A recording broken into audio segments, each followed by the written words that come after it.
Bonjour à toutes et à tous, bienvenue dans la Taverne du Gamer, je suis Sid, accompagné de Kira.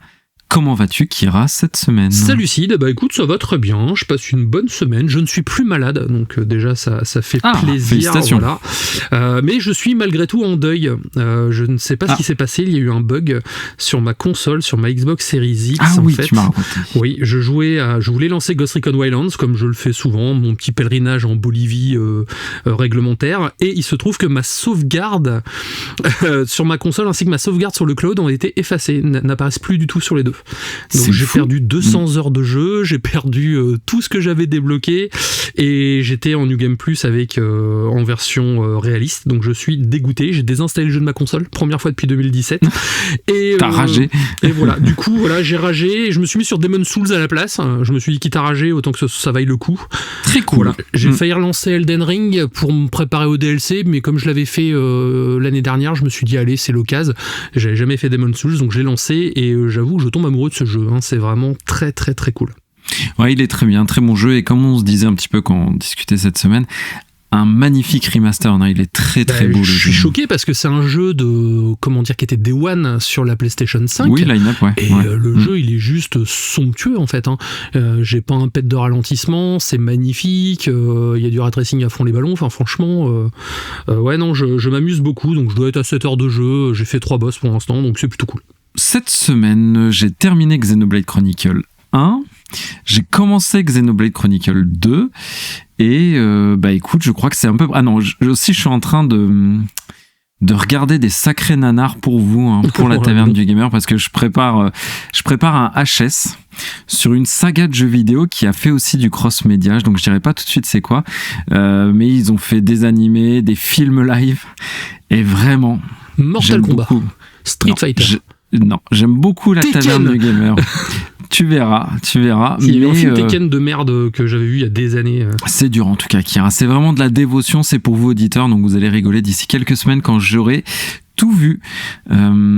Et du coup, dis-nous, quel est le programme de la semaine, Kira ? Alors, cette semaine, on va débriefer le Xbox Developer Direct qui a eu lieu jeudi. Oui. Donc, vous l'écoutez lundi, donc pour nous, c'était hier. Ensuite, tu vas nous faire le test du DLC d'Astrobot et tu nous as préparé un petit article à pas piquer des hannetons sur les mascottes. Tout à fait. Et derrière, pour finir, en recommandation auditeur, ce sera la critique de Créature Commando, en sujet hors sujet. Et comment peut-on faire des recommandations auditeurs ou comment peut-on promouvoir la Taverne du Gamer, Kira, dis-nous tout. Alors, si vous souhaitez nous soutenir, le mieux c'est de partager les épisodes directement et nous écouter bien sûr sur toutes les applications de podcast. Vous pouvez également nous suivre sur les réseaux sociaux, sur le site internet, ainsi que, en parlant de réseaux sociaux, c'est Xbox, c'est Twitter, X maintenant, mais il y a Instagram, il y a Facebook. Vous pouvez remplir le petit formulaire sur le site web pour pouvoir passer dans l'émission en big up. Et voilà, c'est la meilleure chose à faire, en tout cas pour nous écouter. On est content parce que l'émission spéciale Switch a rencontré un très grand succès. On a eu beaucoup de retours très positifs, donc merci à vous, en tout cas, c'est cool. C'est vrai que sur ce format un petit peu différent, ça a très bien marché. Il y a eu une pluie de 5 étoiles. Donc en fait, on demande rien à nos auditeurs, à part ça, les 5 étoiles sur toutes les applications de podcast que vous pouvez. Et vous êtes plusieurs milliers à nous écouter maintenant. On est 300 sur Insta, voilà, je dis ça, je dis rien, c'est posé là, vous en faites ce que vous voulez, chacun sa bonne conscience, je l'ai dit au moins, voilà, c'est tout. Et écoute, je te propose que sur ces bonnes paroles, on attaque sur le Xbox Developer, je sais plus comment c'est le nom, Xbox Developer Direct, le XDD, voilà, comme on l'appelle dans le milieu. Générique et XDD, allez.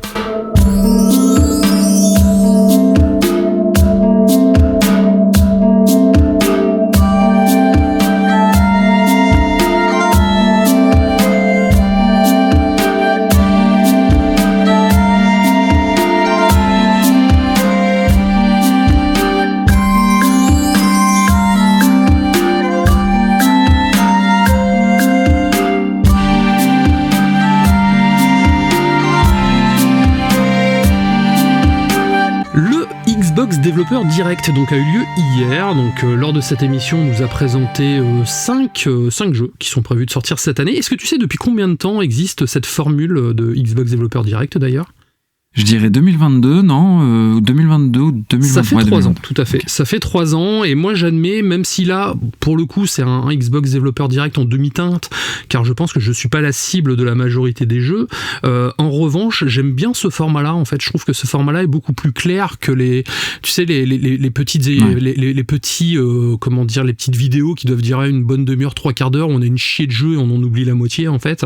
Là, ça se concentre vraiment sur 4 titres, on va dire 5 titres en comptant le remaster qui a été shadow droppé, mais voilà, c'est l'avantage, c'est que ça permet de voir un petit peu comment ça se passe. Bon, il y a toujours ce côté très très corpo où tout le monde il est heureux dans les Microsoft Studios et tout, et on sait ce que ça donne derrière quand même, mais ça n'empêche que tu as tout à fait raison, Kira, et j'ai eu ce petit sentiment aussi du truc très corpo, on le dit tous les ans depuis qu'on commente. Moi je trouve le format très bien, je trouve qu'Xbox s'est approprié un format à eux.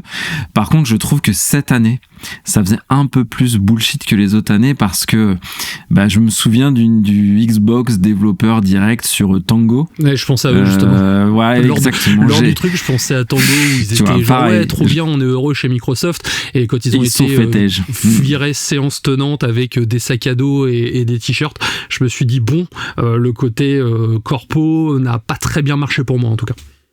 Voilà, juste ça, disons-le, mais sinon après sur le format, ouais, je te rejoins totalement.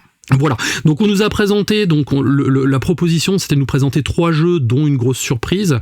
Donc il se trouve que ils ont commencé par la grosse surprise d'ailleurs, moi je pensais que ça allait arriver à la fin, ouais. Mais non, donc ils ont dévoilé d'abord Ninja Gaiden 4, donc qui est la grosse surprise de cette, on va pas dire conférence, mais de cette présentation. Ninja Gaiden, ça fait plus de 10 ans qu'on n'a pas eu de jeu Ninja Gaiden. Moi j'avoue, bon, il y a Platinum Games aux manettes avec Team Ninja, donc ça reste quand même des gros studios. Moi ça m'en a touché une sans bouger l'autre. J'ai trouvé quand même la direction artistique extrêmement dégueulasse, ce côté tout le temps dans des dans des espèces de hangars, ouais, un peu bizarre. Ça m'a vraiment pas emballé en fait, et j'ai trouvé ça hyper terne et tout. Alors je sais qu'il y a des fans, il paraît que c'est même des jeux encore plus difficiles que les Souls, mais ce que j'ai vu moi m'a vraiment pas emballé du tout, et le début de conférence était un peu si tu vois ce que je veux dire. On s'est pas du tout consulté, c'est marrant. Après je ressens comme toi, je l'ai trouvé assez terne le jeu, j'aurais utilisé les mêmes termes que toi. Après il y a quelque chose qui me séduit, c'est Platinum, et tu sais que j'adore Platinum Games. Je sais que t'es fan de ce studio. Et j'ai retrouvé, tu vois, quand le héros du coup il faisait les glissades et tout, ça m'a fait penser à Vanquish que j'aime beaucoup. Enfin il y avait un délire très Platinum Game avec aussi un système de parade et tout, donc moi ça m'a donné envie. Je pense que je le ferai pour le gameplay, mais vraiment pareil, j'ai trouvé ça terne, pas très joli, moins beau que le jeu dont tu vas parler après qui a été shadow droppé. Enfin voilà, j'ai trouvé ça techniquement la ramasse, en termes de DA un peu chelou, mais le côté Platinum Game, on sait que c'est des bons faiseurs, voilà, ils savent produire des jeux de qualité, ce sont des très bons exécutants, donc quand ils sont drivés, je pense, par la Team Ninja, ça peut envoyer du lourd d'un point de vue gameplay. Voilà, c'est juste ce que je me dis. Oui, après c'est vrai que généralement les jeux Platinum Game n'ont pas brillé par leur qualité technique, par contre artistiquement ils ont toujours été jolis. Là c'est pas le cas, ça m'a un peu fait penser à Metal Gear Rising que j'avais pas aimé non plus, parce que justement le côté hangar et urbain à outrance, c'est pas vraiment ma cam. Par contre ce qui est bien avec leurs jeux, c'est que c'est des jeux en fait qui sont techniquement irréprochables, et j'ai lu, alors est-ce que c'est des rumeurs ou quoi, que le jeu irait jusqu'à 120 FPS, donc pour pour les consoles actuelles, donc ça serait quand même un sacré pas mal. C'est surtout pour un jeu comme ça qui est très nerveux, où il faut vraiment être au poil de cul et au ciseau comme on dit, mais là ça a l'air très très nerveux, mais c'est vrai que comme tu dis c'est vraiment pas beau quoi. Ouais. Juste derrière, donc ils ont shadow droppé directement Ninja Gaiden 2, donc qui est le Ninja Gaiden préféré des fans, sous Unreal Engine 5, et qui a l'air beaucoup plus joli que le 4. Trop beau. Je veux pas le faire parce que encore une fois c'est pas ma cam, mais par contre ce que j'en ai eu, ça a l'air plutôt joli. J'ai regardé des personnes jouer aujourd'hui sur Twitch et tout, et c'est vrai que ça a l'air, en tout cas il y a une communauté derrière, une communauté de fans en tout cas. Ouais, et puis là on retrouve Ryu Hayabusa, donc le héros, ce qui est pas le cas de Ninja Gaiden 4 où c'est un autre personnage, et Ryu sera plus en mode mentor. Donc là c'est le remake en effet d'un jeu sorti sur 360, un jeu qui était très cool. En effet c'est très très beau, ça a été shadow droppé donc c'est bien. Et en fait Kira, je voulais l'acheter direct pour en profiter et tester et en parler un petit peu aujourd'hui, mais je l'ai trouvé un poil cher. J'ai trouvé 50 € même sur Steam et tout. Tu vois, je voulais jouer sur ma Steam Deck en mode vas-y, ils ont sorti ça, c'est un petit jeu, enfin entre guillemets, mais je trouvais ça un peu cher, donc je me suis calmé, mais peut-être que je le tenterai. Et pourquoi tu prends pas un mois d'abonnement Game Pass pour le tester ? Et bah parce que j'ai rien pour faire tourner le Game Pass. Ça marche pas sur Steam Deck ? Pas à ma connaissance, pas sans bidouille. Enfin, je pense pas. D'accord. Moi, je pensais que ça pouvait être fonctionnel dessus. Peut-être, alors s'il y a des tutos, dites-moi, mais je crois pas. Derrière, on a eu South of Midnight, et là, je dois dire que je suis tombé amoureux de la direction artistique. Ah ouais. C'est un jeu que j'attendais déjà beaucoup. J'aime beaucoup la Nouvelle-Orléans, j'aime beaucoup tout ce qui est folklore lié à la Nouvelle-Orléans, la Louisiane, les choses comme ça. Et ce que j'en ai vu m'a beaucoup plu. Cette direction artistique est vraiment incroyable. J'aime beaucoup les créatures fantastiques qu'ils ont montrées à plusieurs moments. J'ai regardé la bande-annonce peut-être 3-4 fois. Je l'ai montré également à ma fille qui a surkiffé. Et c'est un petit jeu, hein, c'est un jeu AA. Il va sortir à 39,09 €, je crois. Donc c'est vraiment pas excessif. Day One également dans le Game Pass, mais j'ai vraiment très très hâte de le tester celui-ci. Bon bah écoute, tu as entendu ma surprise, moi c'est tout l'inverse, mais en t'entendant je me suis souvenu que la première présentation tu m'avais dit que tu avais bien aimé, parce qu'il avait déjà été présenté une fois, oui. Et enfin moi le seul truc que j'aime bien c'est retrouver Olivier de Rivière à la musique, qui a fait A Plague Tale, un compositeur que j'adore et qui est français, mais sinon tout le reste Kira, moi j'ai trouvé ça vraiment d'un ennui mortel, ça me parle pas du tout la DA, donc toi c'est plus ta cam, mais voilà tu vois, bon là c'est vraiment les goûts et les couleurs, ça se discute pas. Ça, tout à fait. Mais voilà, l'ambiance, le côté saccadé et tout, qui peut faire penser à la stop motion, mais moi je trouve ça assez moche. Alors le côté saccadé peut être désactivé d'ailleurs, quand j'ai vu ça. Le jeu est prévu pour le 8 avril 2025, et tu parlais de la musique tout à l'heure, le fait intéressant, c'est que la musique du jeu, en fait, qui sera chantée, un peu en composant de jazz, va raconter l'histoire d'une créature de ce jeu, en fait. Donc on va avoir toute l'histoire et le background de cette créature en chanson au fur et à mesure qu'on avance. Et ça, pareil, c'est plutôt cool et c'est hyper novateur. Ça a l'air très cool sur le papier, mais je te dis, j'ai été assez hermétique au truc, donc voilà, j'en commenterai pas davantage, mais par contre je serais très curieux, comme ça a été un petit coup de cœur pour toi, d'avoir ton avis. Donc le 8 avril, je crois, le jeu sort, donc tu pourras bientôt en profiter, Kira, et j'ai hâte de t'entendre. Ça approche. De l'autre côté, on va parler de ma déception à moi, donc c'est Clair Obscur, que j'attendais énormément. Expédition 33, j'ai trouvé la direction artistique très jolie, de ce côté-là, il n'y a pas de débat, mais le système de combat a l'air nul, avec ces gros chiffres qui apparaissent sur l'écran. Enfin, avant ils étaient petits, mais là c'est carrément, limite les mecs faites un tableur Excel, mettez un fond noir. Tu peux pas profiter de la beauté de ce que tu vois, de leur direction artistique, à cause de ces putains de chiffres énormes. Est-ce qu'ils sont désactivables ? Je sais pas. C'était une de mes grosses attentes et j'ai tellement été refroidi que je vais peut-être pas le faire. Excuse-moi, je me suis tapé un fourré. Mais c'est parce que moi j'ai une claque de ouf. Ah ouais. J'ai ramassé ma mâchoire, je te jure. Mais en fait, c'est trop drôle. C'est trop drôle parce qu'on a eu vraiment une lecture différente du truc. Donc, moi en fait c'était déjà un coup de cœur la première fois, et là en fait je suis tombé amoureux de la bande-annonce. C'est pour ça j'arrive plus à m'arrêter de rire. Mais en fait j'ai retrouvé. Déjà, c'était assez cool d'avoir les développeurs français à Montpellier, tout ça, studio Soundfall, dans leur petit manoir. Donc les mecs, leur studio est dans un manoir quand même, il faut le dire, ça pète un peu la classe quand même, voilà, disons-le. Ils ont appuyé sur l'histoire, le gameplay, le monde ultra immersif, et j'ai trouvé le monde en effet assez immersif. Donc tu as raison, Kira, sur le côté très persona de l'interface, où c'est très, voilà, il y en a partout, il y a des gros chiffres par là. Il y a des gros chiffres, il y a des gros effets dans tous les sens. À un moment, t'as un QTE sur l'écran, quoi. mais en fait, Kira, t'as 100% raison, ça peut être tout à fait repoussant comme attirant. Et moi, en fait, j'ai vu beaucoup d'inspiration dans ce jeu. J'ai trouvé du Zelda sur les temples, un petit peu le côté mystique. J'ai trouvé du Fumeto Ueda aussi, donc mais la Shadow DA of Colossus, est somptueuse, vraiment, la DA est ouf. Nier Automata, et en effet du Persona. Et j'ai bien aimé aussi le côté où il mettait en avant beaucoup le tour par tour, mais qui va être assez dynamique, avec, tu l'as dit, des QTE qui vont te permettre de, quand t'as les bons timings, tu pourras faire des meilleures esquives, des meilleures attaques et tout. Et il y a un moment, ils ont présenté quelque chose dont ils étaient très fiers, et moi j'ai eu un peu d'émotion quand j'ai vu ça, pour te dire, c'est quand ils ont présenté, enfin presque, c'était presque à ce moment-là, c'est la carte du monde. Oui. Et ça en fait, ils ont raison, c'est un truc ultra nostalgique, et quand je l'ai vu, c'est ce qu'il disait d'ailleurs, le directeur créatif, et moi ça m'a renvoyé à quand je parcourais les cartes du monde sur Final Fantasy, et moi il y avait toujours une part d'émotion à ce moment-là, et ils m'ont fait revivre ça à travers le trailer. Donc c'est vrai qu'on a eu, je te dis, un délire complètement différent sur les deux jeux. En fait, donc, tout ça c'est cool. Moi, c'est vraiment le système de combat qui m'a mais vraiment, je comprends. Ça m'a pas dégoûté. Enfin si, ça m'a un peu dégoûté quand même quand j'ai vu ça. J'ai dit putain, j'espère que c'est désactivable. À un moment, t'avais un gros 888 au milieu de l'écran avec la gâchette R derrière. Tu fais putain, ça a l'air trop bien ce qui se passe, et j'ai un gros bouton dans le milieu, quoi. Je me suis retrouvé dans l'ère horrible des QTE début des années 2000, tu vois. Ouais, et puis ça fait penser, ça fait très beat'em up aussi, enfin beat'em all avec des jeux où t'en as un peu partout, t'as du scoring, etc. Ouais, moi, ça c'est pour les fans de la branlette du scoring, c'est pas mon cas. Tu sais que ouais, voilà, et moi c'est mon truc. Donc c'est vrai que, en fait, les deux jeux là qu'on vient de citer montre un peu nos sensibilités différentes et du coup moi le 24 avril je ferai Clair Obscur, ne l'achète pas, je te le passerai direct après quand je l'aurai fini, et toi tu feras ton South of Midnight dans le bayou quoi, et puis voilà. C'est ça, moi j'irai me balader dans le bayou avec des créatures. Après le côté belle époque ça me plaît beaucoup et tout, d'avoir une sensibilité française qui réinterprète les RPG japonais, enfin ce que disait le studio et tout, c'était super pertinent, mais vraiment c'est le système de combat moi qui m'a éclaté, je te jure. Quand j'ai vu ça j'ai fait non quoi. Bon, j'espère qu'il y a un mode désactivable. T'auras l'occasion de le tester parce que je te le paierai dans la foulée quand j'aurai terminé, et à tel point que je me tâte pour faire pour m'acheter la collector et tout, tu vois. Donc non vraiment ils m'ont chauffé. Hein. Petit tuyau promo, il a 39,99 € chez Carrefour. Donc ça peut être intéressant aussi pour les gens. Si 39,99, ça fait vraiment pas cher pour le coup. Ça fait quand même 2 jeux avec des très belles directions artistiques et des propositions très atypiques à moins de 50 € quoi. Donc là-dessus, il faut quand même souligner le geste. Ça sort en plus Day One dans le Game Pass, donc il y a moyen de jouer à pas cher quand même, à des titres qui ont l'air très très quali, que ce soit l'un ou l'autre bien sûr. Ouais, exactement. Écoute, merci pour l'astuce, je savais pas, et encore une fois, je l'achèterai. Ce sera, je pense, un de mes seuls Day One de l'année, donc Clair Obscur, moi, c'est validé, toi, je comprends.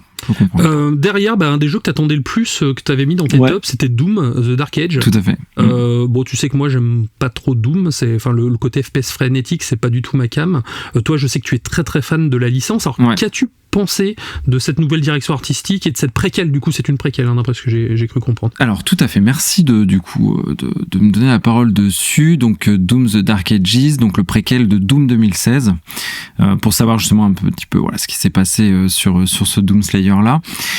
Donc, ils l'ont vanté comme un très bon point d'entrée à la saga, et je pense que ça y vise juste avec chronologiquement ça se passe après Doom 2016, mais le jeu le plus récent c'est Doom Eternal, et ils ont voulu montrer une cassure entre Doom Eternal et celui-ci pour renvoyer à ce qu'on connaissait plus sur les premiers Doom, à savoir plus de verticalité, un perso cloué au sol, avec un peu moins de frénésie je trouve, et j'avais l'impression que le perso était un peu moins sauté partout. Et c'est le cas, et c'est assez voulu pour favoriser le corps à corps, les blocages, l'utilisation du bouclier tronçonneuse qui est une de leurs nouvelles features, et ils reprennent quand même des éléments de Doom Eternal comme le Glory Kill. Donc c'est tuer les ennemis avec panache quand ils sont affaiblis, il y a des halos lumineux et tout. Mais je vais t'étonner, Kira, là aussi, donc c'est la conférence de toutes les surprises. J'ai été assez déçu par la présentation. J'ai été refroidi, je te jure. D'accord. Parce que, alors que, tu te rappelles, je l'ai mis dans mes tops et tout, j'étais chaud de ouf. Top 3 de mémoire. Il est dans mon top 3, mais en fait, j'ai vécu cette présentation de Doom The Dark Ages comme une régression par rapport à Doom Eternal, par rapport à leur parti pris qu'ils ont de retourner à des fondamentaux, alors que Doom Eternal représentait pour moi l'évolution de Doom, la quintessence, quelque chose de cohérent, quelque chose qu'ils étaient vraiment en pleine mesure du truc, mais tu changes pas la formule à ce moment-là. Je trouve que tu retournes dans des fondamentaux quand t'as rincé la formule, quand t'es allé au bout du truc, mais tu vois, ils étaient vraiment dans une telle maîtrise avec Doom Eternal qu'en voyant ça, on a fait un perso cloué au sol, plus pâteau, moins frénétique, et aussi avec un côté un peu sac à PV. J'ai vu des monstres tomber après beaucoup de coups, ça m'a fait un peu peur. Et je déteste aussi. Et point aussi qui m'a beaucoup surpris, t'as dû le voir dans la présentation, ils nous ont sorti un méca géant, donc un combat de kaiju. Justement, j'allais te poser la question, est-ce que ces mécas géants étaient déjà là avant ou pas? Parce que c'est vrai que je connais rien sur Doom. Non, pas du tout. Et en plus, à un moment, on a vu aussi un mode où le Doom Slayer était sur un dragon, un peu à la Panzer Dragoon, en mode... shoot them up, je me suis dit mais ils sont partis où? Et en fait, si tu veux, j'ai trouvé un peu absurde la présentation, et moi ça m'a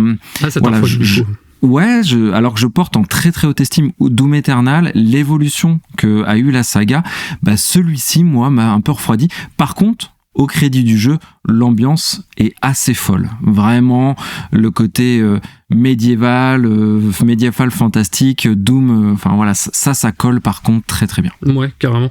Bah, en tout cas, bon, comme je vais pas sur les réseaux sociaux en ce moment, j'ai juste fait une petite publi pour dire qu'on allait en parler lundi, mais j'ai pas vraiment vu les retours, à part les retours de la presse, qui avait l'air d'être assez emballé, je t'avoue.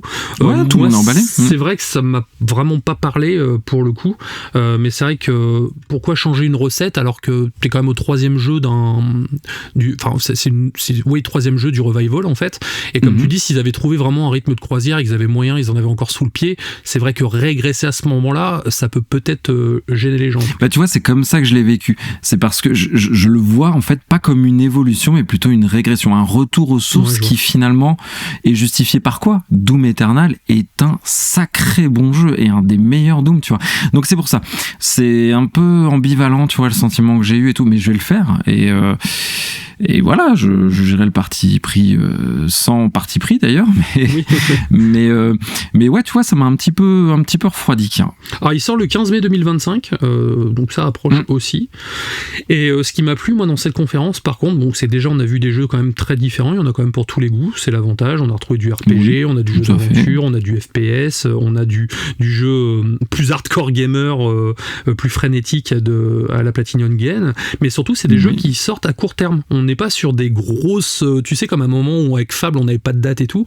Là c'est des jeux qui sont tous prévus dans le premier semestre en tout cas. À part Ninja Gaiden qui devrait peut-être être plus à la fin de l'année, mais sinon pour le reste on est tous avant le mois de juillet, quoi. Ouais, Ninja Gaiden 4 ce serait à l'automne visiblement, et oui, vraiment gros point fort là-dessus, des jeux qui sortent à court terme, un Shadow Drop c'est cool, de la variété, des jeux un peu typés, tu vois, qui ressemblent à aucun autre, donc nos deux coups de cœur. Et bon, par contre faut quand même l'aborder, Xbox développeur direct avec 4 jeux qui sortent multiplateformes et un seul jeu, ton coup de cœur, qui sort sur Xbox. Bah, c'est vrai que c'est des jeux multiplateformes et c'est la nouvelle politique de Microsoft. Là où je suis un peu plus embêté, c'est Clair Obscur, ils l'ont présenté parce qu'il sortait sur le Game Pass, mais c'est pas un jeu Microsoft Studio, c'est même pas un partenariat en plus, donc le jeu sortira au même moment partout, donc c'est un peu con. Ninja Gaiden aussi. Je pense qu'ils auraient pu, Ninja Gaiden aussi, je pense qu'ils auraient pu parler d'autres choses. Bon, après c'est surtout pour montrer que Microsoft est toujours là, mais encore une fois, pour Doom et pour Sons of Midnight, on est vraiment sur des propositions atypiques et pour l'instant il n'y a que Microsoft, je trouve, qui arrive à faire ça en fait. Quand tu regardes Sony, maintenant la plupart des jeux sont quand même calés sur le même moule, c'est le monde ouvert, troisième personne, et là on arrive quand même sur il y a eu 5 jeux qui sont sortis en l'espace de 6 mois, et à chaque fois on a des propositions très différentes les unes des autres, et ouais, pour le coup ça reste aussi à saluer. Je suis le premier à gueuler sur Microsoft quand ça va pas, et là-dessus au moins je trouve qu'il y a quand même des choses intéressantes à se mettre sous la dent, à voir ce que ça va donner après la sortie. Ouais, il y a des propositions, et t'as raison que l'industrie sur les gros jeux prennent de moins en moins de risques parce que les AAA coûtent excessivement cher, et donc c'est à leur crédit. Même mon argument pour Doom, c'est qu'ils ont changé de braquet avec une formule qui fonctionnait extrêmement bien. Moi je trouve que c'est quand même une prise de risque, donc oui, c'est casse-gueule, là-dessus c'est complètement casse-gueule, c'est un coup à se mettre à dos la moitié du public, parce que c'est vrai que les fans de Doom, c'est du fast FPS, ils aiment bien quand ça va vite, quand ça saute, quand ça canarde, quand ça explose, et c'est là, frénétique en fait. Si on est sur des rails là, forcément ça va être pas plus générique on va dire, mais ça va ressembler plus à la concurrence, quoi. Souhaites-tu rajouter quelque chose, Kira, ou on conclut pour cette conférence? Non, moi ça me paraît, c'était une conférence assez courte, il y avait 4 jeux et demi, donc j'ai plus rien à dire, en tout cas c'était sympa sans plus. Et au moins ça nous a permis d'en discuter, c'était fort agréable. Merci pour le petit fou rire, on a eu une désynchro totale là, de nos chakras tous les deux, mais c'est vrai que là pour le coup le grand écart, t'as une Jean-Claude Van Damme comme t'aimes dire. Ouais, une JCVD, tout à fait. Une JCVD.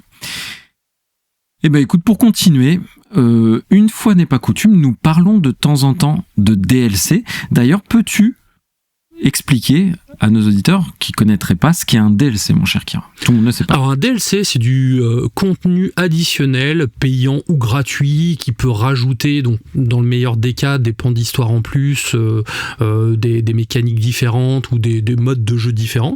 On a également des DLC plus cosmétiques, où là on va acheter des fringues, des skins ou des choses comme ça. C'est une manière de prolonger la durée de vie d'un jeu. C'est ce qui remplace les extensions des années 90-2000 qu'on pouvait acheter sur CD CD-ROM. Il y a des DLC très pertinents, parfois il y a des DLC un peu abusifs, dans le sens où ça peut être une fin de jeu qui est tronquée et qui sort à côté. Ça, c'est le revers de la médaille qu'on n'aime pas trop. En tout cas, voilà, pour moi, ce qu'est un DLC. Et ça permet aussi, tu l'as pas dit, mais de faire des chroniques à moindre coût. Parce que du coup, c'est pas beaucoup de temps.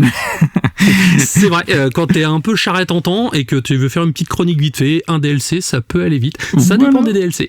Et là, ça va aller vite, mais j'ai permis quand même une petite digression. On va parler des mascottes de jeux vidéo aussi. Parce que ça me permet ça m'a inspiré sur cette partie-là. Donc, le DLC d'Astrobot, c'est pas la première fois qu'on fait des DLC. Vous voyez, je suis déjà en train de me justifier. T'avais fait un DLC d'ailleurs, enfin, j'avais beaucoup aimé ta chronique sur Shadow of Roses aussi, hein, que tu avais fait. C'était une de tes premières. J'avais fait Shadow of Roses et j'avais fait le DLC de Alien Fireteam Elite, ouais. Donc toi aussi, t'as été charrette parfois en temps d'écriture. Donc là, cette semaine, c'est moi avec Astrobot. Moi, j'avais vraiment envie de les faire en plus. Oui, c'est ça. Tout à fait. Développé par la team Asobi, donc Nicolas Doucet aux commandes, Astrobot qui est le GOTY 2024. Et nous verrons donc si déjà le titre de GOTY suffit à hisser Astro au rang de mascotte. Et on verra si ces DLC sont de qualité. Mais avant, petite musique, parce que vraiment, les musiques font toujours du bien dans Astrobot.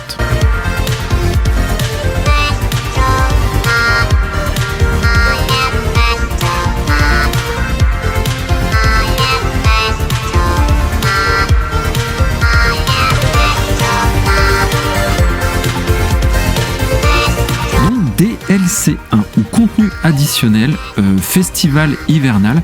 Donc c'est au travers d'un petit billet sur le PS Blog. Tu sais que j'aime bien aller sur le PS Blog parce que je trouve que leur site est plutôt bien fait. Où Nicolas Doucet, donc Cocorico, un Français qui dirige ce studio Tokyo 8 ou Kyoto, je sais plus, bon bref, au Japon. Et il nous expliquait. Il dit, ouvrez les guillemets, en guise de remerciement, j'ai le plaisir de vous annoncer l'arrivée d'un nouveau contenu additionnel gratuit sur Astrobot. En effet, les petits elfes robotiques de la team Asobi n'ont pas chômé et vous propose un tout nouveau niveau appelé Festival Hivernal qui est maintenant disponible. Et donc oui, c'était une surprise à l'occasion des fêtes. Donc déjà, cool. Tu vois, qu'il y a en termes d'animation, bim, c'est les fêtes, on te balance un petit contenu additionnel gratuit. Ça, déjà, je trouve le move vraiment très sympa. Oui, carrément. Quand c'est gratos, ça fait plaisir, en tout cas. C'est vrai que tu as raison de le dire, les deux contenus additionnels dont je vais parler sont gratuits. Hein. C'est deux contenus additionnels gratuits. Et donc, dans celui-ci, on a accès à un grand niveau. Donc c'est un seul niveau, une seule planète à visiter dans lequel il faut aller récupérer des cadeaux. Et donc il y a un méga sapin de Noël, il y a de la neige partout, il y a des bonnets de Père Noël. Enfin bref, c'est vraiment dans un univers très festif, très hivernal, très Noël. Et on va récolter des bots. Parce que c'est aussi ça qui est cool dans Astrobot, c'est de récolter des bots à l'effigie des jeux PlayStation. Rien à voir avec les godasses, on est d'accord. Rien à voir avec les godasses, bien que c'est hivernal aussi, donc ça peut être pas mal d'en avoir des bots en hiver. Mais non, là, c'est des bots, donc des petits robots à l'effigie, donc comme je disais, des personnages de PlayStation. Et donc là, on avait Stellar Blade qu'on pouvait récupérer, donc Eve de Stellar Blade, donc plutôt cool. Rayman, Helldivers aussi, avec les gars de Helldivers. Aussi, il y a Albert Wesker qui était pas encore dedans. Et pourquoi, comment il se retrouve là, okay, dans ces contenus additionnels. Et ce qui est très sympa dans ce niveau, donc il est assez court, celui-ci, on le fait en 45 minutes, allez, tranquille. Et c'est un medley de toutes les fonctionnalités qu'on a dans le jeu. Donc on sait que Astro, et ça je l'explique dans ma chronique sur le jeu Astrobot, il peut récupérer de temps en temps des pouvoirs supplémentaires, des compétences, des facultés, et c'est souvent représenté par un petit sac à dos.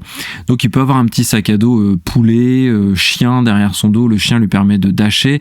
Il peut avoir des gants aussi en forme de grenouille pour donner des grosses patates et s'accrocher, le sac à dos pingouin qui permet d'aller sous l'eau. Et donc voilà, c'est ça ce niveau, si tu veux, Kira, c'est aller récolter les cadeaux, les trouver pour choper les bots. Et utiliser les différentes fonctionnalités qui sont éparpillées un petit peu partout. C'est une sorte de tout petit monde ouvert, et c'est plutôt bien caché, il y a des petites surprises, j'aime beaucoup, c'était assez varié. Et là où je trouve que l'extension est une vraie réussite, c'est parce qu'on est plus dans le cadeau fait à la communauté, dans le cadeau fait aux joueurs, plutôt que vraiment dans le contenu qui va révolutionner les choses. Ils ont voulu nous faire plaisir, on est dans la célébration des fêtes, et ça je trouve, tu vois, ça fonctionne plutôt bien. Autre contenu supplémentaire, c'est 5 niveaux qui sont arrivés en cascade de octobre à novembre. Donc je vais pas vous dire les noms des niveaux, ça a pas grand intérêt, mais ce sont des niveaux de speedrun. Et est-ce que là aussi, Kira, tu peux faire les sous-titres? Qu'est-ce qu'un speedrun, Kira? Alors le speedrun, c'est ce qui permet, enfin en fait, c'est devenu un sport en fait. On nous demande de finir le jeu le plus rapidement possible. Comment dire, pour la beauté du geste, quoi, tout simplement. Ça se fait beaucoup sur les anciens jeux, beaucoup de jeux 8 bits, 16 bits, mais aussi sur des jeux récents. J'ai vu quelques speedruns sur Dark Souls d'ailleurs, qui sont assez impressionnants. Elden Ring aussi. Ouais, Elden Ring aussi, où les gens, enfin c'est vraiment, c'est au millimètre, c'est calculé au millimètre. Donc oui, c'est devenu un sport à part entière. Bah, tu viens de dire exactement la fin. Ce qui est important pour moi, en effet, à mettre en avant dans le speedrun, c'est que c'est optimiser sa route, c'est faire le chemin le plus court, le plus optimal, faire attention au positionnement des ennemis, savoir où les plateformes se trouvent. Enfin, c'est vraiment une connaissance extrême du niveau, des ennemis, enfin voilà, c'est vraiment une très bonne maîtrise de ce que l'on doit faire. Et donc, comme tu le dis, c'est devenu une discipline. Donc, tu as certains jeux qui n'ont rien demandé et qui sont speedrunnés, comme Elden Ring. Tu as certains jeux qui ont ajouté des chronos favorisant le speedrun. Moi, je pense beaucoup à Resident Evil parce que c'est un des premiers jeux de ma vie que j'ai eu envie de speedrunner parce que tu avais justement, tu te rappelles quand tu finis le jeu, un timer, une note aussi. Oui. Et des bonus si tu finissais le jeu plus vite, etc. Tu pouvais débloquer des costumes, etc. Et tu as certains jeux qui, comme là, Astro, on a des modes speedrun via des contenus additionnels qui sortent. Donc c'est un peu du time trial comme dans un jeu de course, par exemple. Et donc là, c'est comme tu l'as dit, finir un niveau le plus vite possible. Donc pour représenter ça dans Astro, ce qui est sympa, c'est qu'ils ont mis, on doit combattre 2 pigeons en fait. Un pigeon qui est un petit peu joufflu et qui vole pas très vite. Donc lui, si on arrive à finir avant lui la course, on débloque un bot. D'accord. Et il y a un deuxième pigeon qui lui est beaucoup plus affûté déjà. Tu vois, il a le petit bandeau de Rambo sur la tête. Celui-là, il trace vraiment vite. Et si tu arrives à battre celui-ci aussi, bah tu as réussi tu as réussi le niveau et tu as débloqué le deuxième bot. Parce qu'il y a 2 bots à récupérer par niveau. Donc c'est assez grisant. Vraiment, c'est très bien fait. Inspiré de d'ailleurs ce que fait un petit peu Mario Wonders avec les niveaux chronométré mais plus par du scrolling. Tu sais, il y a aussi cette façon-là de challenger les jeux de plateforme quand tu as un scrolling qui avance et que tu dois aller très vite. Surtout que ça existe depuis longtemps chez Nintendo, parce que déjà à l'époque, tu sais, le NES World Championship, oui, où tu avais des pans de jeux en fait, où les gens devaient les speedrunner, c'était une espèce de grand spectacle où les gens ils étaient vraiment sur leur borne ou sur leur écran géant. Et ils ont ressorti d'ailleurs une édition collector sur Switch il y a pas longtemps. Ouais, que tu t'es empressé d'acheter du coup. Exactement. Et bah tu fais bien d'évoquer les anciens jeux parce que c'est ce que j'allais dire, c'est pas révolutionnaire. C'est une bonne idée par contre qui s'adapte très bien aux jeux de plateforme. Après, certains disent que ça corrige en plus un des défauts d'Astro parce que Astrobot il est considéré comme un jeu assez facile, c'est ce que j'ai dit d'ailleurs dans ma chronique, et ces éléments speedrun sont censés être l'élément de radicalité qui manquait au jeu pour le complexifier et apporter un peu plus de grain à moudre au hardcore gamer. Mais je trouve malgré tout qu'on reste dans la simplicité, à part le tout dernier niveau qui est quand même un peu plus ardu, mais l'ensemble, je crois que je les ai fait en 1 heure, les 5 niveaux, en débloquant tout, donc ça reste, c'est pas très radical, par contre c'est très bien fait, ils ont brillé par la construction des niveaux, c'est très intelligent, etc., mais tu vois, c'est on n'est pas sur un niveau de radicalité que j'aurais aimé voir, donc pour moi c'est un peu court là, il y a eu ce petit effet déceptif de bon, c'est pas si difficile que ça. Tu vois c'est peut-être parce que c'est pour un public peut-être plus familial du coup. Oui, voilà, ça reste la promesse d'Astro, ça reste la même proposition que le jeu de base, donc n'y voyez pas, à mon sens en tout cas, un contenu qui va carrément changer votre vision du jeu. Bien au contraire, il reste ce qu'il est. Tu l'as dit, un jeu familial, accessible à tous, et je pense que même ces niveaux-là qui sont censés être les plus difficiles, avec un petit peu d'entraînement, c'est à la portée de tout le monde, quoi. Petite aparté, c'est un jeu PlayStation Studio et il est très intégré à l'écosystème PlayStation et même à l'interface.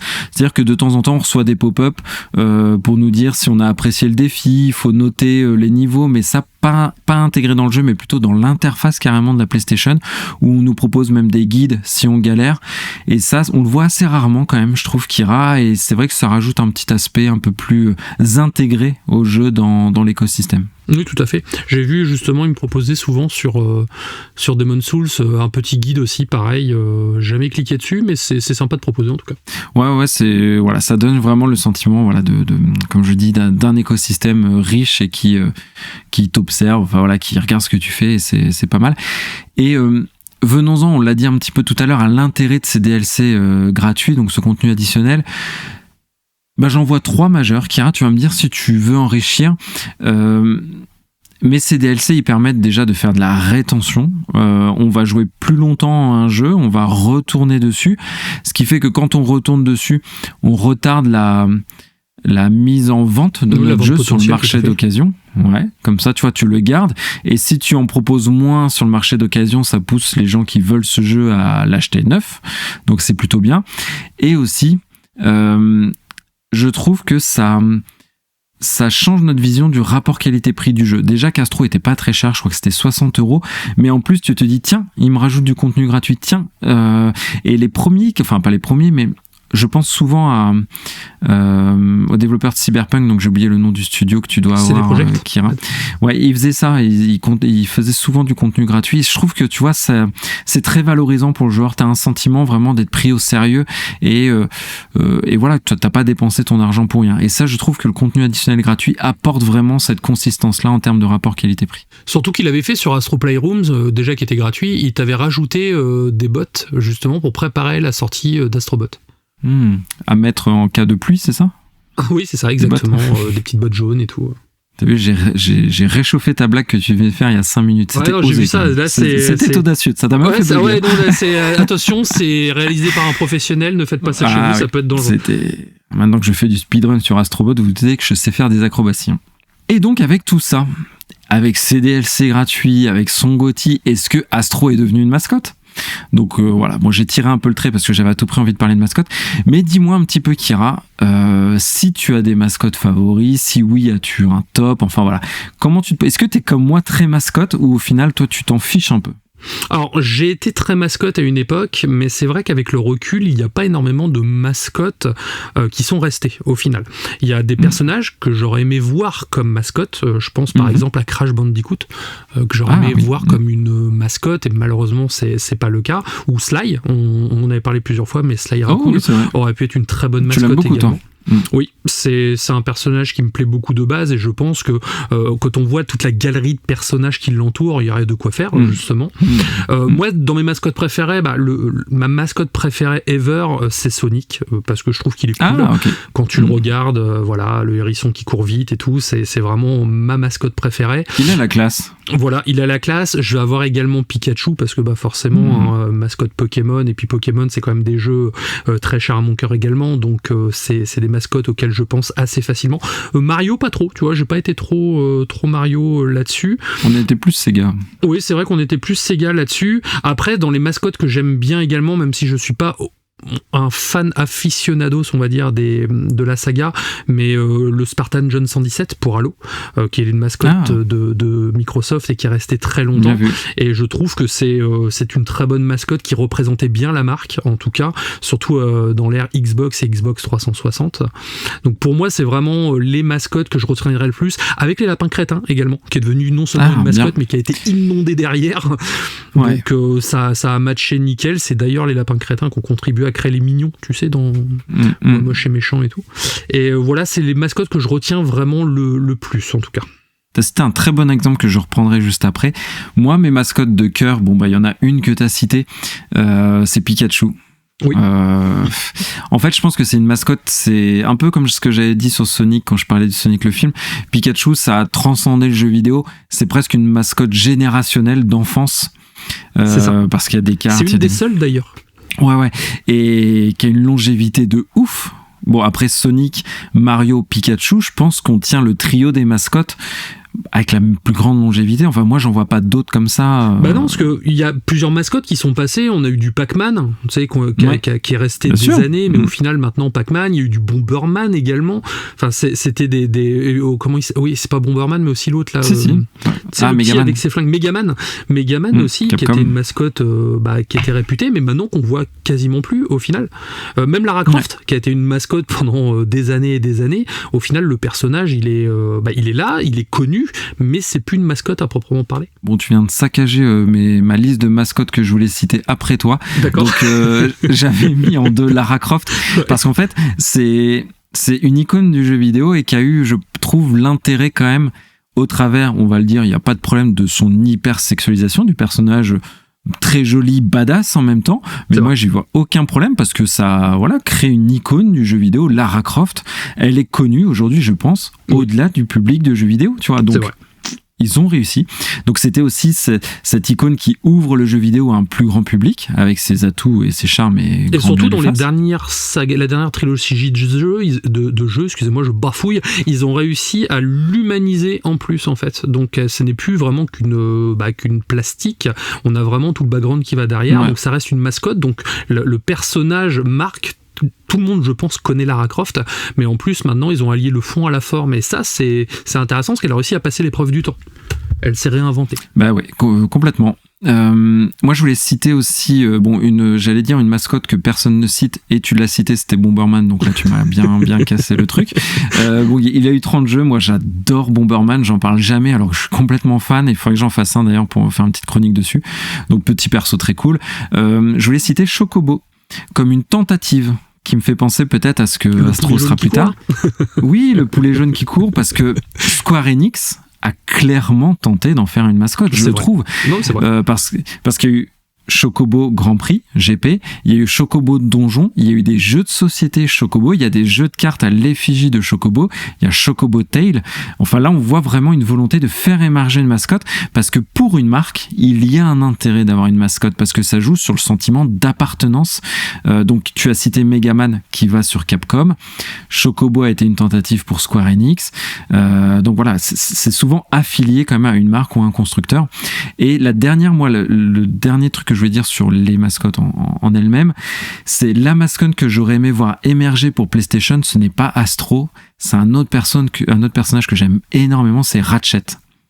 C'est vrai, j'ai cru longtemps que ça allait devenir la mascotte d'ailleurs. Mais j'aurais adoré, parce qu'il a la tête, je le trouve exceptionnel, et aussi pour moi la mascotte, dans les exemples qu'on a cités des mascottes réussies ou celles qui ont un peu plus échoué, Chocobo je considère que c'est un petit peu échoué par exemple, Bomberman peut-être aussi avec le temps elle n'a pas réussi à percer. Par contre celles qu'on a citées comme des vrais exemples, Lara Croft, Pikachu, Mario, Sonic, elles ont dépassé leurs médias, ou en tout cas elles ont eu une volonté d'étendre le public comme pour Lara Croft, ou de vendre masse produits dérivés comme Pikachu, je pense que là c'est l'exemple de vendre des produits dérivés. Je peux pas prendre un meilleur exemple que Pokémon et Pikachu. Je pense qu'on est d'accord là-dessus. C'est là-dessus qu'Ubisoft a été fort avec les lapins crétins, parce que tu sais, au départ, leur mascotte, c'était Rayman. Ça a été longtemps Rayman. On a eu Rayman et les lapins crétins, et les lapins crétins se sont émancipés, et c'est devenu un peu la mascotte d'Ubisoft, bien qu'on en voit moins dernièrement. Mais ils ont quand même fait des crossovers avec Mario, et ça, c'est quand même assez beau. Des parcs d'attractions. Des parcs d'attractions. Il y a eu une série de dessins animés pour les enfants. Enfin, c'est vraiment, il y a des bandes dessinées, enfin ça fait partie des mascottes qui vont rester, je pense. Et qui ont réussi ce pari, tu as raison. C'est pour ça que je le citais en exemple dans les réussites. Et donc ça renvoie un petit peu à qu'est-ce qu'une mascotte. Donc j'ai pris la définition du Larousse, Kira. Donc c'est objet, personne ou animal considéré comme porte-bonheur ou fétiche, parce que c'est véritablement ça en fait une mascotte de jeu vidéo.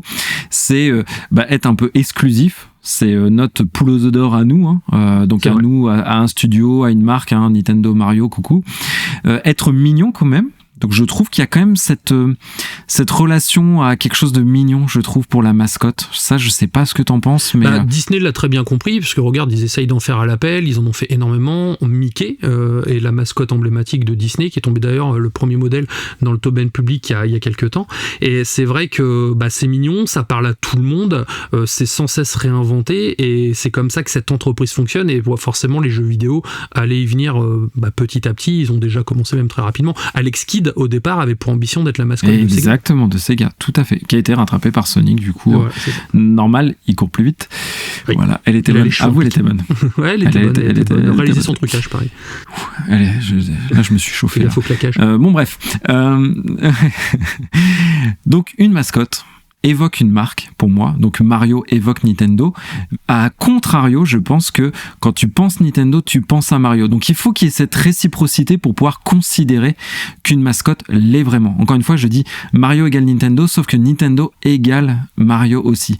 Et est-ce que Astro en est à ce niveau-là ? Parce que pourquoi il y a toute cette digression au final ? C'est parce que beaucoup de débats autour de c'est la nouvelle mascotte de PlayStation, etc. Je pense qu'il reste encore un monde avant que Astro franchisse ce pas, bien que il en a le potentiel. Et là, tu vas pouvoir commenter allègrement ma vision de comment il faudrait faire de nos jours pour obtenir une bonne mascotte. Parce que oui, c'est pas suffisant d'être GOTY, c'est pas suffisant de faire des DLC, ni de faire des très bons jeux. Mais pour moi, une mascotte, elle s'inscrit dans la durée, donc elle transcende le média. Donc il faut qu'il y ait du produit dérivé, il faut qu'il y ait des séries, etc., etc. Il faut capitaliser, oui. Il faut capitaliser, et surtout en matière de jeux vidéo purs, je verrais bien, tu vois, un Astro qui devient, et c'est radical ce que je veux dire, mais un jeu plus communautaire, plus à service, comme un Fortnite en fait, bien qu'il n'ait pas d'incarnation Fortnite de héros pour être une mascotte, mais on imagine... Fortnite, c'est un design surtout. Fortnite, c'est une direction artistique, et c'est aussi cet aspect communautaire que moi je pense qu'il faut apporter aujourd'hui si on veut vraiment avoir la volonté d'une mascotte. Donc imagine ton jeu Astro où tu as un hub, un village central qui te fait penser à PlayStation, et tu vas dans toutes tes planètes comme un peu tu ferais dans un Fortnite, sauf que tu as différents modes de jeu. Et là, à l'intérieur de cet même espace communautaire, tu aurais ton jeu de karting Astro, tu aurais ton jeu de plateforme, tu aurais ton jeu de sport, de tennis comme Mario le ferait. Enfin, tu vois, moi je pense que ce qui fonctionnerait davantage aujourd'hui, c'est ce genre de jeu plus qu'une expérience vraiment solo, quelque chose de plus communautaire, plus ouvert et surtout diversifié en termes d'expérience de jeu. Et là, on peut atteindre, je pense, les mascottes des temps modernes, parce que c'est quand même plus difficile pour percer que à notre époque, parce que je suis d'accord. Le truc aussi, c'est qu'Astro, je trouve, c'est une mascotte qui est très très ancrée dans son époque en fait. Et le problème des mascottes comme ça qui sont très ancrées dans une époque, c'est qu'elles ont tendance à vieillir plus vite si elles sont pas réinventées. Tu regardes un Mario, un Sonic, il y a eu des évolutions de design à travers le temps, mais on reste sur un design intemporel en fait. Totalement. Et quand tu regardes Astro, donc c'est très proche esthétiquement de la PlayStation 5, l'objet en fait, et de toute l'interface Sony. Le problème, c'est que dans 10 ans, je pense que Astro, ça sera signe d'un passé, tu sais, comme on voyait le futur dans les années 70, tu vois. Ça va être assez, ça va devenir désuet, et malheureusement, c'est pour ça que je pense que Sony n'arrive pas à percer avec ses mascottes. Le seul cas où Sony aurait pu, je pense, c'était avec Sackboy, parce qu'il avait l'avantage de la customisation, et ce côté doudou pouvait fonctionner comme ça, mais ils ont décidé de changer leur fusil d'épaule. Mais moi, je pense que Astro, à moyen terme, disparaîtra également comme toutes les autres. En tant que mascotte, ils continueront peut-être de faire des très bons jeux et d'expérience, bien sûr, je suis pessimiste là-dessus, mais en tant que mascotte, parce qu'encore une fois, il n'y a pas ce côté qui t'imprime la rétine et qui reste. Tu vois, on parlait beaucoup d'un jeu, c'est Cult of Lambs, et je regarde le petit mouton, et je trouve qu'il a un potentiel pour être une mascotte en fait quand tu le regardes, parce qu'il a un design simple, épuré, qui marche super bien et qui pourrait éventuellement, bon c'est pas le cas, c'est pas l'ambition du tout du projet, mais pour dire on n'est pas du tout dans les mêmes. L'autre il est trop calibré pour notre époque. En fait. Et surtout que c'est un petit animal, tu vois. Enfin, ça marche bien aussi. Mouton. C'est pour ça que je pense à Ratchet, tu vois, qui pour moi incarnait très bien. Il avait ce côté un petit peu intemporel. Il incarne toujours, je trouve. Moi, quand je pense à jeu de plateforme Sony, je pense direct à Ratchet en priorité. Pourtant, Jack and Dexter, j'ai surkiffé, mais je pense à Ratchet en premier. Bon, je vais conclure quand même, Kira, parce que c'était très sympathique de digresser, mais en conclusion, la conclusion sera très rapide, parce que les DLC, ils sont très bien, ils s'inscrivent dans la continuité du jeu, l'expérience est nickel, c'est un melting pot de ce que le jeu fait de mieux, et en plus, c'est gratuit, donc je serais quand même un peu chelou de me plaindre de tout ça. Quant à la force d'une mascotte, je dirais qu'on a tous un petit peu notre mascotte de cœur quand même, et c'est souvent celle qui renvoie à notre enfance, celle qui renvoie à ce côté un petit peu régressif. Donc moi, mes mascottes de toute façon resteront celles que j'ai connues durant mon enfance. Astro ne les remplacera, et il n'a pas le pouvoir de toute façon de remplacer un Pikachu ou un Sonic ou autre. Mais pour une nouvelle génération de joueurs qui ont peut-être commencé PlayStation avec Astro, Nous verrons bien. Peut-être que tu vois, ça a créé des émules. Mais chez nous, vieux de la vieille, bon, voilà, je pense que la messe est dite. Pika Pika restera premier dans mon cœur. C'est clair, c'est beau ce que tu dis. C'est beau et c'est un petit peu différent, donc vous nous direz. En tout cas, moi j'ai apprécié de discuter avec toi, Kira, sur les mascottes. Voilà, ça fait une chronique un petit peu différente. Et si le format vous a plu, n'hésitez pas à nous le dire. On tente des trucs cette année. Bon, en plus, toi, t'es parti sur une recommandation auditeur pour ton sujet hors sujet, donc vas-y, dis-nous où. Voilà, donc pour le sujet hors sujet, je vais parler de Créature Commando, un autre style de mascotte, clairement. En plus, c'est vrai, ça fait une belle transition, parce que quand tu regardes tous, ils sont suffisamment stylisés et suffisamment particuliers esthétiquement pour dire que ça peut être chacun une mascotte d'une série ou d'un truc comme ça pourrait le faire. Je vais donc expliquer la genèse du projet et surtout pourquoi j'attendais ce projet au tournant, juste après le générique que je vous ai sélectionné d'ailleurs, qui est plutôt cool.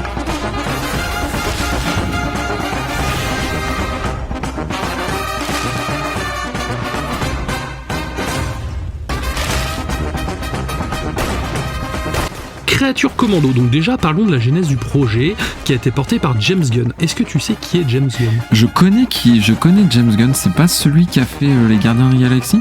C'est ça, tout à fait. James Gunn, c'est donc le réalisateur qui a fait les 3 Gardiens de la Galaxie, qui a fait le film The Suicide Squad pour DC Comics et également la série Pacemaker en fait. Que tu adores. Que j'ai adoré tout à fait. Donc il a été recruté par DC pour revitaliser leur univers cinématographique et Créature Commando marque la première pierre de ce nouveau DC Universe qu'on va appeler DCU, donc sous la direction de James Gunn et de Peter Safran qui était déjà à la direction du feu DCEU en fait, l'ancienne chronologie. Pourquoi j'en parle ? Vous allez voir après parce que ça reste assez intéressant malgré tout. Est-ce que Monsieur Safran met beaucoup d'épices dans ses films ou Oui, pas ? puis il faut pas en abuser du safran parce que ça peut être dangereux pour la santé. Ah, je croyais que c'était la muscade. Ouais. Ah ouais, t'as raison, je confonds avec la muscade. Je crois que c'est la noix de muscade, ouais. Si vous mangez une noix de muscade entière, vous pouvez faire une crise cardiaque en effet. Voilà, j'en mets un petit peu dans mon gratin dauphinois. Bon voilà, c'était pour le petit instant culinaire. Après le succès critique donc, de The Suicide Squad qui est sorti en 2021 et de la série Pacemaker qui est sortie en 2022, Gunn a décidé de se plonger dans l'animation pour explorer des personnages moins connus mais tout aussi fascinants de l'univers d'ici. L'une des grandes ambitions de Gunn est de développer des histoires qui se dérouleraient de manière fluide à travers différents formats. Par exemple, certains personnages et arcs narratifs introduits dans les films pourraient être développés davantage dans des séries télévisées, des projets animés et vice-versa. Cette approche permet de créer une expérience du coup immersive et surtout une certaine continuité pour les femmes ou pour les fans où chaque médium enrichit l'autre. Oui, pas pareil, tout à fait.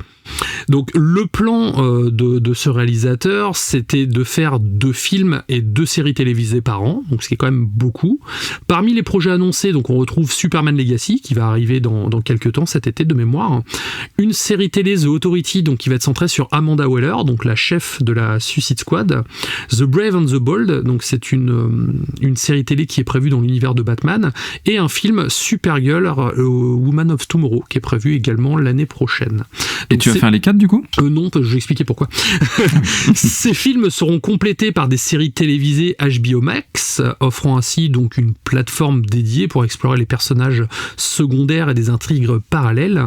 L'animation également joue un rôle crucial dans cette nouvelle stratégie, donc des projets animés comme Créature Commando montrent comment l'animation peut être utilisée pour raconter des histoires plus audacieuses et plus expérimentales. Et de plus, là où ça peut être intéressant surtout pour nous, c'est que Gunn a confirmé que certains jeux vidéo seront intégrés dans le canon du DCU en fait. Donc ça permettrait également à des joueurs de vivre des aventures interactives qui auront des répercussions sur des séries de films, animations et dessins animés. Super ambitieux tout ça. Ouais, c'est super ambitieux. Cette nouvelle vision, donc ils ont pour projet de créer un univers très riche, cohérent et interconnectés à travers divers médias, mais le risque n'est-il pas de bordéliser cette nouvelle timeline en fait ? Parce que le risque qu'on peut avoir, c'est d'être obligé de faire ses devoirs pour aller voir un nouveau film ou une nouvelle série télé, et c'est dans ce sens-là où Marvel s'est un peu planté dernièrement. C'est qu'avec coucou Marvel et coucou Disney. Voilà, avec la chier de série qu'ils ont balancé dernièrement, en fait, on se retrouve avec certains films avec des trous, et c'est vrai que des fois, pour raccrocher les wagons, ça peut être complexe. Alors là, imagine si tu rajoutes des BD, des séries animées et des et des jeux vidéo, ça peut être dense quand même. Ouais, bah oui. Pour ce qui est de Créature Commando, donc ça c'était le petit préambule. Pour ce qui est de Créature Commando, donc il s'inscrit dans la continuité des œuvres précédentes du réalisateur. Après les événements de The Suicide Squad, Amanda Waller, interprétée toujours par Viola Davis, ne peut plus utiliser de criminels humains pour ses missions spéciales. Elle se tourne donc vers des monstres non humains pour former une nouvelle équipe. Cette série animée reprend l'esprit irrévérencieux et violent de The Suicide Squad et Pacemaker, tout en introduisant de nouveaux personnages plus bigarrés et moins porteurs sur le papier. Ok, intéressant. Pour ce qui est de l'animation de Créature Commando, donc je trouve qu'elle est de très très bonne qualité. Les visuels sont à la fois détaillés et dynamiques. Ça offre une expérience visuelle assez old school également dans son design. Ça se rapproche de vieilles séries télé ou même de vieilles bandes dessinées. La série ne recule devant rien en termes de violence, avec des scènes de combat brutales et sanglantes.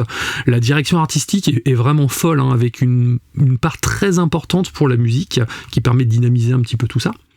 Cette approche sans concession permet de créer une dynamique assez atypique qui profite allègrement aux personnages, car les personnages de Créature Commando sont aussi divers qu'intéressants. On retrouve le docteur Phosphorus par exemple, donc c'est un espèce de squelette radioactif. On a également Nina Mazuki, donc c'est une femme avec des branchies, avec un design que ne renierait pas Guillermo del Toro, tu vois. On a G.I. Robot, donc c'est un robot qui a été fabriqué pendant la Seconde Guerre mondiale et qui a qu'une seule obsession, c'est de tuer les nazis. Sympa. On a Weasel, la belette, qu'on a déjà vu dans The Suicide Squad, c'est d'ailleurs une des seules survivantes de ce film, et The Bride, qui ressemble, en fait c'est une grosse inspiration de la fiancée de Frankenstein en fait. En vrai ça c'est alléchant, moi ça fait très, comme t'as dit, bigarré tout à l'heure, moi ça fait envie. Tu vois. Bah, vraiment, les personnages, c'est le gros point fort pour moi de la série. Ils sont aussi dirigés par Rick Flag Senior, donc qui est le père de Rick Flag. Bon, spoiler, il est mort, le fils, dans The Suicide Squad, justement, et c'est ce qui permet de faire un lien avec cette série. Et c'est vrai que le fait d'ajouter ce type de personnage haut en couleur dans un dessin animé avec une superbe animation, et bah, ça reste très plaisant à regarder, et surtout, bah, ça donne envie d'en voir plus, comme si on regardait des cases de BD en fait. Après, tous les personnages ne sont pas malheureusement logés à la même enseigne, hein. Certains vont avoir une certaine profondeur et un développement beaucoup plus poussé que d'autres. Par exemple, on va avoir certains membres de l'équipe comme G.I. Robot ou Nina qui n'ont pas autant de temps d'écran et de développement narratif que des personnages comme La Mariée ou Rick Flag Senior. Le scénario est assez riche, ça part dans tous les sens, hein, clairement. La première mission des commandos, c'est de protéger une princesse dans un pays fictif qu'ils ont appelé le Pocolistan. Donc c'est marrant, t'as l'impression que c'est la Pologne, tu vois, la Pologne mais version Clodo, qui est menacée par une sorcière, et puis surtout son armée ils se font surnommer les fils de Themyscira, donc en rapport avec Themyscira, tu sais, pour Wonder Woman en tout cas. Et c'est un bon point de départ pour la présentation des personnages. Les épisodes sont ponctués de nombreux flashbacks pour étoffer le lore de la série. C'est plein d'humour, de rebondissements chocs, hein, donc c'est typique du style du réalisateur. C'est un humour cru avec une violence très graphique, très caractéristique d'ailleurs. Ça ne plaira pas à tout le monde. Certaines scènes peuvent être perçues comme excessivement violentes et vulgaires, et cette série n'est pas à mettre entre toutes les mains, clairement. Okay. Mais là où c'est vraiment galère, c'est au niveau de la continuité en fait. Comme la série se situe après les événements de The Suicide Squad et la première saison de Peacemaker, moi ça me semble assez incohérent car elle faisait partie du précédent canon en fait. Tu sais, le fameux DCEU qui a été arrêté. Ah oui, d'accord, ok. Où on avait Henry Cavill, Ben Affleck et tout. Et j'ai trouvé ça assez déstabilisant parce que bah, normalement c'est plus censé être dans la nouvelle continuité, c'est censé repartir de zéro, mais ils en parlent quand même. Donc est-ce qu'ils vont garder certains films de l'ancienne continuité? Enfin, déjà, je trouve que pour une porte d'entrée, c'est un peu le bordel. J'aurais préféré qu'ils repartent à la limite complètement de zéro, même si j'ai beaucoup aimé The Suicide Squad et Pacemaker, mais c'est quand même assez bordélique. Donc je vais conclure rapidement, donc c'était vraiment pour vous expliquer un petit peu tout ça. Créature Commando est une série animée assez intéressante, mais pour moi, ce n'est pas une bonne porte d'entrée pour les néophytes. La série est bien trop niche pour plaire à tout le monde. Bien qu'apportant une nouvelle dimension à l'univers d'ici, elle donne l'impression d'avoir le cul entre deux chaises. Comment peut-on repartir de zéro si on garde certains éléments de l'ancienne continuité sans perdre le grand public ? Le projet commence à peine et c'est déjà le bordel, c'est ce que je disais tout à l'heure. Alors certes, si on prend la série pour ce qu'elle est, l'animation est de qualité, la violence débridée, l'humour et les personnages sont très bons, mais cette série est malgré tout anecdotique, aussitôt vue, aussitôt oubliée, et je trouve que c'est pas le nouveau canon ne démarre pas sur la grande porte d'entrée, tu vois, on est vraiment sur la petite porte de derrière pour l'instant. J'ai même l'impression qu'au départ, ils voulaient peut-être commencer par Superman, et finalement, ils ont sorti rapidement Créature Commando pour avoir quelque chose, quoi. Et je pense que tu l'as dit, c'est le sentiment que ça me donne quand je t'écoute, c'est pas pour les néophytes, quoi. Il faut avoir un bagage, quoi. Faut avoir le background, faut être vraiment, ça s'adresse aux fans, j'ai l'impression. Ça s'adresse aux fans, après ça peut être fun, mais ça fait beaucoup d'allusions à ce qui s'est passé avant, et je pense que ça peut perdre certaines personnes, et surtout le grand public. Et on le sait, si on veut faire cartonner un film ou une série télé, il faut pas se concentrer sur, les hardcore, comme dans le jeu vidéo, sur les hardcore gamers. Il faut aussi, se concentrer sur le grand public, les gens plus occasionnels, les casus comme on dit, et je pense que ceux-là on les laisse de côté dès le début en fait, et c'est pas forcément une bonne idée si on veut s'ils veulent rapporter de l'argent, clairement c'est à ça que ça sert. Et puis surtout tu l'as dit, une sorte de porte d'entrée qui fait appel à plein de références et tout, c'est presque contradictoire, tu vois. Oui, non, c'est ça, on commence avec des flashbacks qui présentent des personnages, ça parle de choses qui s'est passé avant, on a des flash forward dans le futur où ça parle de personnages qu'on connaît même pas, tu vois, ça va un peu dans tous les sens. L'avantage c'est qu'on s'ennuie pas, mais on peut laisser les 3/4 des gens sur le carreau. Je l'ai regardé avec ma fille plusieurs fois, je lui ai dit lui c'est ça, lui c'est passé ça, et puis là il y a eu ça, tu vois, et j'ai eu la réaction d'une personne qui connaissait pas, et c'est là que je me suis dit voilà, c'est pas à mettre entre toutes les mains. Eh bien écoute, merci mon cher Kiki pour cette chronique avec un regard d'expert, du coup, heureusement que tu es là, tu connais très bien tout ça. DC Comics, c'est la vie. Et je t'ai envoyé une très belle image de Batman, d'ailleurs. Oui, je sais, je l'ai mis en fond d'écran sur mon téléphone. As-tu des petits big up que les big up que tu m'as envoyé toi, que tu vas nous lire tout à l'heure, bien entendu. Allez. Beaucoup de big up. Beaucoup de 5 étoiles, donc avalanche de 5 étoiles, merci. Merci. Je vais citer... Nkeki, donc ton pseudo est un peu difficile à dire, mais en tout cas ton message est très gentil, donc il aime notre enthousiasme, notre bonne humeur, l'ambiance et tout. Merci à Ludo qui nous a fait un petit formulaire en disant longue vie à la taverne du gamer, donc merci Ludo. Merci. Oui. Et il a beaucoup ri sur la blague du déboîteur d'Amiibo et les joueurs en nomade sur leur trône. Donc voilà, il a beaucoup rigolé. Donc ça, référence à l'émission de la semaine dernière, si vous l'avez pas écouté. Les blagues potaches, c'est la vie, je suis désolé. Écoute, Ludo aime ça. Il y a La Moelle qui nous a mis 5 étoiles, il nous adore, il nous écoute en voiture. Donc sois attention. Fais attention sur la route. Exactement. Je commence à bafouiller, c'est la fin, mais sois prudent en effet. Moi, j'arrête pas depuis le début. Donc... Il y a Miloud Lems en pseudo qui nous dit bonjour messieurs, il adore notre émission qu'il suit assidûment dans les transports ou à la salle de sport. Donc c'est très bien, moi aussi j'écoute beaucoup de podcasts à la salle de sport, je trouve ça pratique. J'espère que tu écoutes la taverne du gamer. Et enfin Druide et Yoko, petit 5 étoiles aussi, avec un message très gentil, il aime l'ambiance amicale, conviviale. Enfin, c'est généralement ce qui revient en tout cas tout le temps en commentaire, c'est le côté taverne. Le côté pas de prise, pas de prise au sérieux. On est là pour vous divertir, nous divertir aussi, c'est toujours un plaisir. Et renvoyer du feel good. Donc je te laisse d'ailleurs conclure sur ta conclusion. Ma conclusion, la semaine prochaine, je vais vous faire le test de The Thaumaturge. Toi, tu nous as prévu quoi, toi, en sujet hors sujet, c'est ton tour. On va parler de robots géants japonais. Ça t'évoque quoi, robots géants japonais? Goldorak? Non. Enfin oui, bonne réponse, mais non. Un autre robot géant japonais. Un autre robot. Tu m'en as offert un coffret DVD que j'adore. Vrai, mais je me rappelle plus. C'est Gundam. Et là, on va parler d'un manga. Gundam, mais carrément. Quand même, Kara, celle-ci, j'avais pas l'impression de te piéger quand même. Ouais, non, mais je suis fatigué. Je me suis levé à 5h30 ce matin. Donc, je suis un peu plaqué, tu vois. Un manga Gundam, voilà. D'accord, on va parler de Gundam, plutôt cool. En attendant, ce fut un plaisir d'animer cette émission avec toi comme toujours. Moi, je vous souhaite à tous une excellente semaine. Profitez bien. Faites attention si vous êtes en voiture et vous nous écoutez en tout cas. Prenez soin de vous. N'oubliez pas, si vous voulez regarder Créature Commando, c'est sur Max en ce moment. Il y a 7 épisodes, donc ça se regarde assez rapidement. Jouez à des jeux vidéo, allez voir des films, lisez des livres comme d'habitude. La rengaine, la routine. Et je vous dis ciao. Ciao.